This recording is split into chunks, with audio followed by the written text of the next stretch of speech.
Yo, we're in Hayward, California. This is Crystal and Nina, Bay Area natives and founders of Thirst Trap Juice Company. Local Love Episode 3. When we first decided that we were gonna start a juicing company, came up with a few different names and a few different logo drops and everything, and none of them really fit us.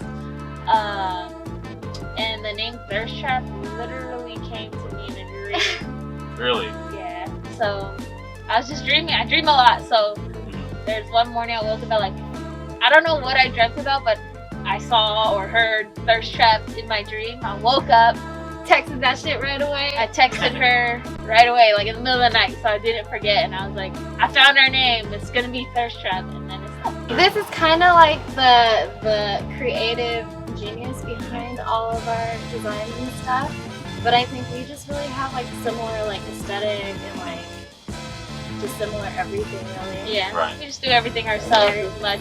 Not no professional or anything. Yeah. Their name caught my attention in an instant, and it was hella dope to meet another new local business created in the middle of a pandemic. Sure. I think honestly with the whole COVID thing, we just got a lot of inspiration from our own little group of friends that were just doing their own shit. We have friends doing Cornucopia, Baked Goods by Rachel, just a bunch of people in general starting their own businesses, and we were damn, we should do something. We both lost work in this time, so it gave us a lot more free time. If things were normal how it was before, I don't think we would have been able to do this, right? Just because our schedules are so busy. Yeah. And the idea in general, we would have never even thought to have even wanted to do this. Yeah.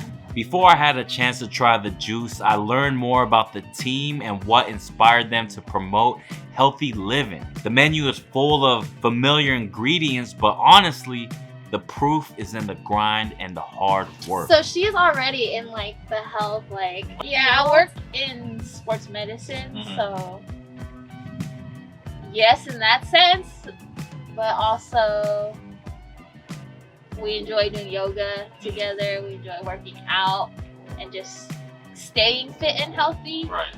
It's all about balance though. We still eat hot chips and all that shit, you know? All about balance, right. Yeah. We just got tired of juices, buying juice from the store that costs a lot of money that we didn't really like, that don't taste good, Right. So it's either it's cheap and it tastes good and it's not as good for you, versus something that's healthy and expensive that doesn't taste as well. So we like to be that kind of bridge in between. Right. It's healthy, but it tastes really good still. I think it's always kind of a challenge.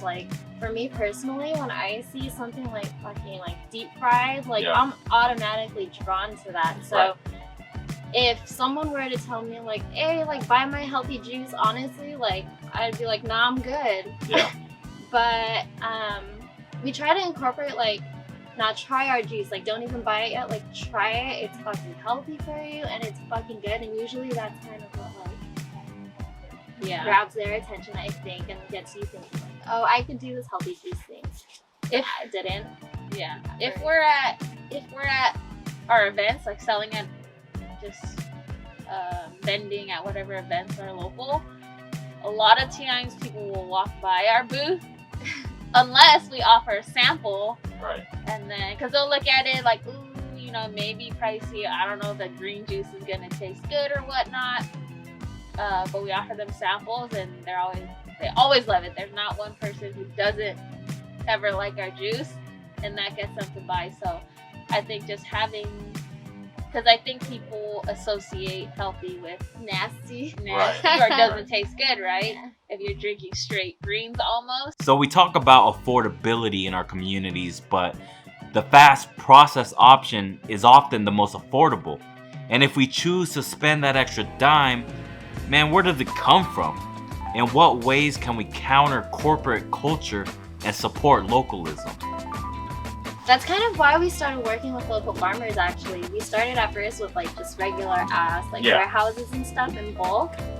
And then we were damn, we're paying these prices. We don't know really where the fruit's coming from. Like, so we started branching out with like local farmers and like connecting with them and getting lower prices and just like, you know, you're lessening your carbon footprint. Right, At the same right. time, so it's pretty dope.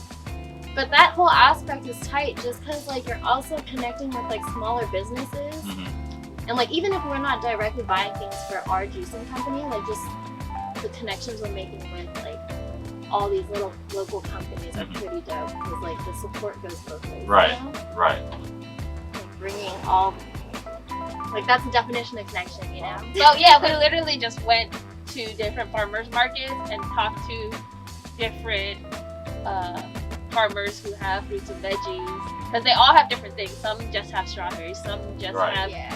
different berries, some have only vegetables, some have like the seasonal fruit. Got different connects. Yeah, so we literally talked to all of them, and we can't just walk up on the day of and ask for 100 pounds of apples, you know. Yeah, So right. we have to make those connections, and we reach out to them prior to.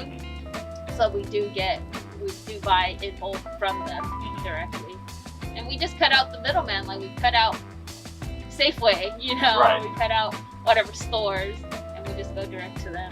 I think it makes our experience better too because then like we're talking directly to the guy, Yeah. you know, it's not just. Yeah. And then fuck the paying, like we do barter system too, like it's cool. What do you mean? Just What- like within the community, like Other local small businesses, a lot of people, not necessarily people who started just because of COVID, but small businesses just like us who are promoting something, whether they're, you know, it's food or baked goods or whatever it is. We connect with them and like, hey, you want to trade some juice for whatever you have, and that we all support each other. It's actually a really small community, and you get to know. We've met a lot of people through this process just within That's dope. 3-4 months. What is the future looking like? Is this something you guys want to do for a minute? I see y'all got the t-shirts on and all that shit. So like, honestly, I think when we first started, I was like, we'll see how long this lasts. But I think like legit seeing, like keep talking about community, but like I don't think either of us expected to like come out of this with such a big, strong, supporting like, community. So it kind of makes us want to do it. Like we stress a lot, but then at the end of the day, after we see like our juice and the outcome and like the feedback that we get from people, we're like, damn, alright, this is tight. Like let's keep doing it. Yeah. We're always learning. So Nice. we're still always learning, trying to connect to others and learn from others how like the nutritional benefits help our bodies. right, right. It's also the moments we share with others, watching your impact firsthand, the sweet victory of going beyond your intentions and influencing a young fan. A good moment was when we posted a little boy on our Instagram. Yeah, okay, I think I saw Like that. he's just really picky. He doesn't like some of the juices. He doesn't even drink if you tell him exactly what's in it.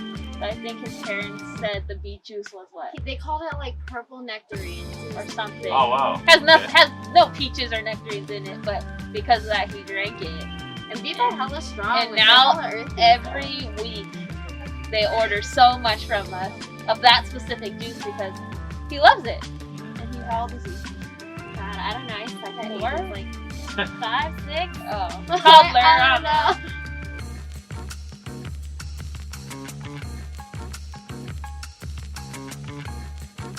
Now I know you may think that, yo, I could just buy a juicer and do the same thing. Wrong. I was welcome into their home and it was a privilege to watch them work. And as someone who was usually behind the counter, the amount of effort needed is crazy. Damn, Thirst Trap Juice is tough.